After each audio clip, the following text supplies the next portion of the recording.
2026년 1월 9일 매일 성경 큐티 힌트입니다. 오늘 말씀은 창세기 6장 1절에서 22절까지입니다. 사람이 땅 위에 번성하기 시작할 때에 그들에게서 딸들이 나니 하나님의 아들들이 사람의 딸들의 아름다움을 보고 자기들이 좋아하는 모든 여자를 아내로 삼는지라. 여호와께서 이르시되 나의 영이 영원히 사람과 함께하지 아니하리니 이는 그들이 육신이 됨이라. 그러나 그들의 날은 120년이 되리라 하시니라.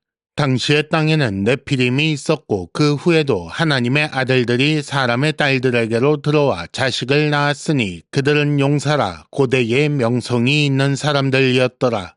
여호와께서 사람의 죄악이 세상에 가득함과 그의 마음으로 생각하는 모든 계획이 항상 악할 뿐임을 보시고 땅 위에 사람 지으셨음을 한탄하사 마음에 근심하시고 이르시되 내가 창조한 사람을 내가 지면에서 쓸어버리되 사람으로부터 가축과 기는 것과 공중의 새까지 그리하리니 이는 내가 그것들을 지었음을 한탄함이니라 하시니라. 그러나 노아는 여호와께 은혜를 입었더라.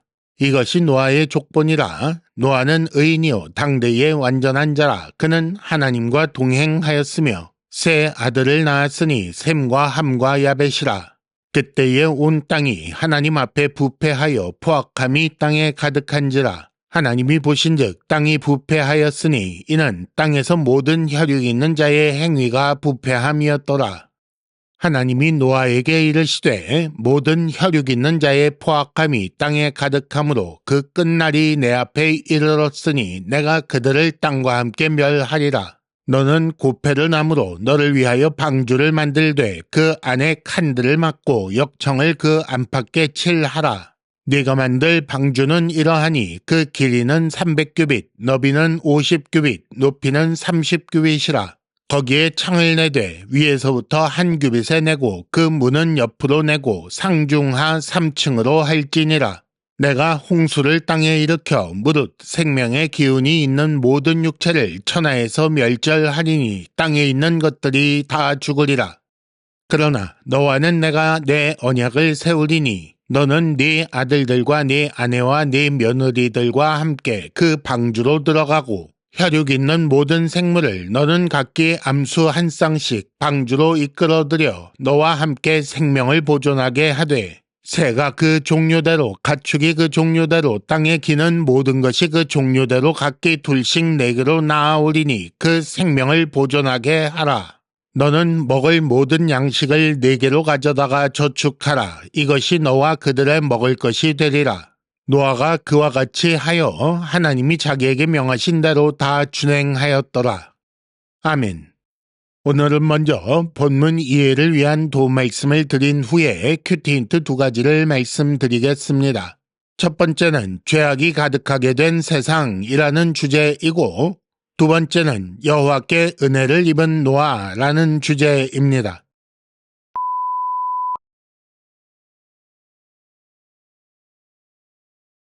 먼저 본문 이해를 위한 도움 말씀을 드립니다. 2절에 나오는 하나님의 아들들 그리고 사람의 딸들이라는 말에 대해 생각해 보겠습니다.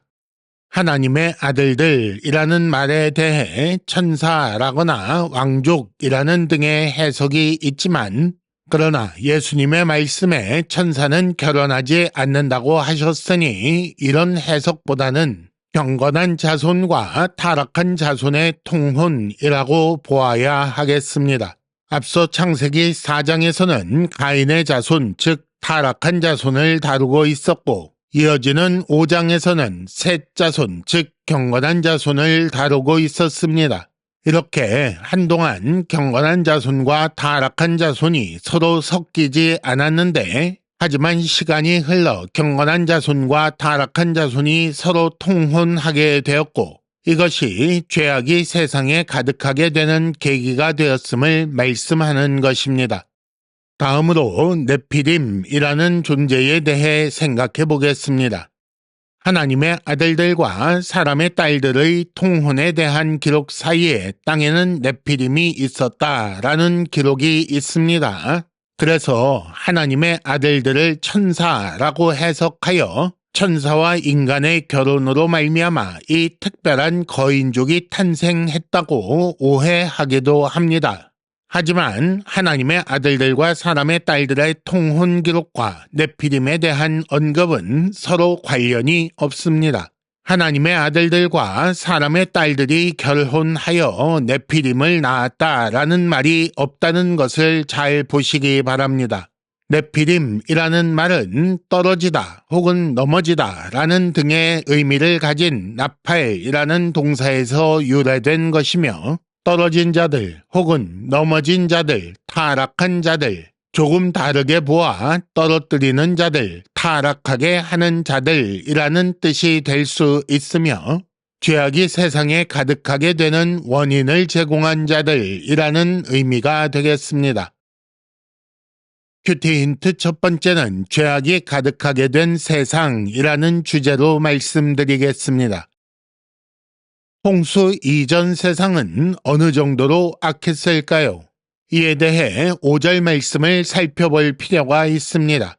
5절에 보면 사람의 죄악이 세상에 가득함과 그의 마음으로 생각하는 모든 계획이 항상 악할 뿐임을 보시고, 이렇게 사람의 타락상을 표현하고 있습니다. 공간적으로 사람의 죄악이 세상에 가득하다고 했고, 시간적으로도 그의 마음으로 생각하는 모든 계획이 항상 악하다라고 하고 있습니다. 사람의 죄악이 시간적으로 항상 그리고 공간적으로 어디서나 있었다는 말씀이고, 조금 다르게 표현하자면 사람은 누구나 언제나 어디서나 항상 악하다라는 표현이 되겠습니다. 그 원인으로 지목된 것은 경건한 자손과 불경건한 자손의 통혼이었지요. 이것이 이스라엘과 가나안 족속의 통혼을 금지하신 이유와 연결됩니다. 지금도 경건한 자손이 경건하기를 포기하거나 잊으면 죄는 관영하게 됩니다. 하나님 백성의 경건은 그 자체가 세상에 복이 된다는 사실을 우리는 기억해야 합니다. 첫 번째 힌트입니다. 마태복음에 보면 예수께서는 너희는 세상의 소금이다, 너희는 세상의 빛이다 라고 하셨습니다. 큐티 힌트 두 번째는 여호와께 은혜를 입은 노아라는 주제입니다. 노아와 그 가족이 홍수 심판에도 살아남을 수 있었던 이유는 무엇일까요? 우리는 8절과 9절에서 그 이유를 찾아볼 수 있습니다. 먼저 8절에 보면 그러나 노아는 여호와께 은혜를 입었더라 라고 나와서, 노아가 여호와께 은혜를 입었기 때문에 홍수 심판에서 살아남을 수 있었다라는 것을 우리는 알게 됩니다. 또 하나 9절에 보면 노아는 의인이요 당대의 완전한 자라 라고 나옵니다. 이렇게 의인이며 당대의 완전한 자로 하나님과 동행했기 때문에 그 심판을 면했다, 이렇게 볼 수 있습니다. 그러면 이 두 가지 이유가 어떻게 서로 어울릴 수 있는가?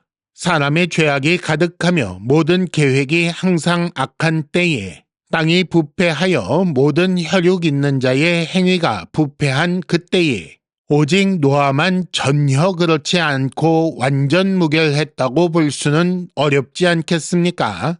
8절에 나오는 여호와께 은혜를 입었다라는 말씀은 직역하면 여호와의 눈에서 은혜를 보았다라는 말이 되는데, 그렇기 때문에 여호와의 은혜로 인해 노아가 하나님과 동행하게 되었으며, 이렇게 하나님과 동행하는 삶을 하나님께서 의롭게 여겨주신 것으로 보아야 하겠습니다. 두 번째 힌트입니다. 우리는 하나님과 동행하기 때문에 의인입니다. 이상으로 2026년 1월 9일 매일 성경 큐티 힌트를 마칩니다. 여러분 큐티를 통해 은혜 많이 받으시기를 바랍니다.